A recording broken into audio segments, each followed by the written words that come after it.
A sealed government envelope lands on a Parisian desk. Heavy paper. Official stamps. Perfect French. Inside is a quiet bombshell. The Eiffel Tower is becoming too expensive to maintain, too controversial to keep, and too embarrassing to save. The state, the letter says, is considering dismantling it and selling the iron for scrap. For one businessman, this is the opportunity of a lifetime. For the man who sent it, it's theater. His name is Victor Lustig, and in 1925, he pulls off one of the most ridiculous cons in modern history. He doesn't rob a bank. He doesn't forge a treasure map. He simply studies the machinery of prestige, wraps himself in bureaucracy, and convinces respectable men that Paris is about to sell off its most famous monument. Then he sells them the Eiffel Tower, twice. Lustig understands something essential about fraud. Most victims don't want money. They want access. They want to be the man in the room where the secret deal happens. So he picks his targets carefully. Not street hustlers, not obvious fools. Established scrap metal dealers.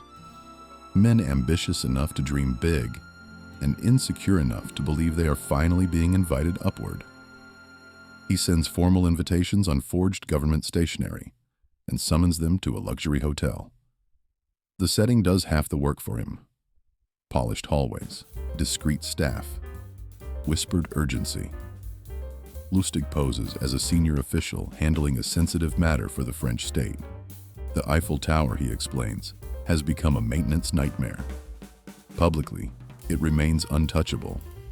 Privately, officials are ready to scrap it. The sale must remain confidential. Now the businessmen aren't just hearing a proposal, they're being admitted into a secret.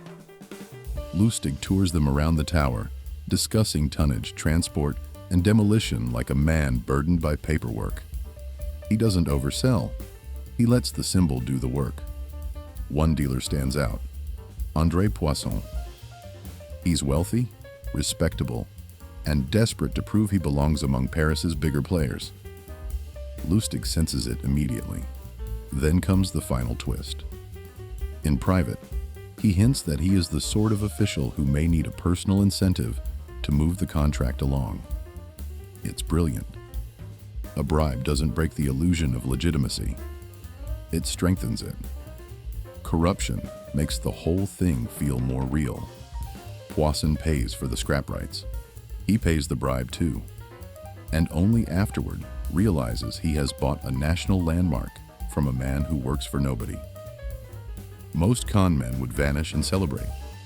Lustig does vanish, but first he waits. He knows shame is his accomplice. Poisson is so humiliated, he hesitates to go to police. Admitting the truth would mean confessing not just that he was fooled, but why. Greed, vanity, and the hunger for status. Lustig slips out of France before the scandal can fully ignite. Then he notices something astonishing. The silence is holding. So he comes back and tries again. Same story. Same forged authority. Same tower. This time the targets are less cooperative. Suspicion rises faster, and Lustig flees before the trap closes. But the fact that he even attempts it tells you everything. His real product was never iron. It was belief. Belief in paperwork, in class signals, in the magic of being chosen. Victor Lustig didn't just sell the Eiffel Tower. He sold the fantasy that the modern world is too official looking to be fake.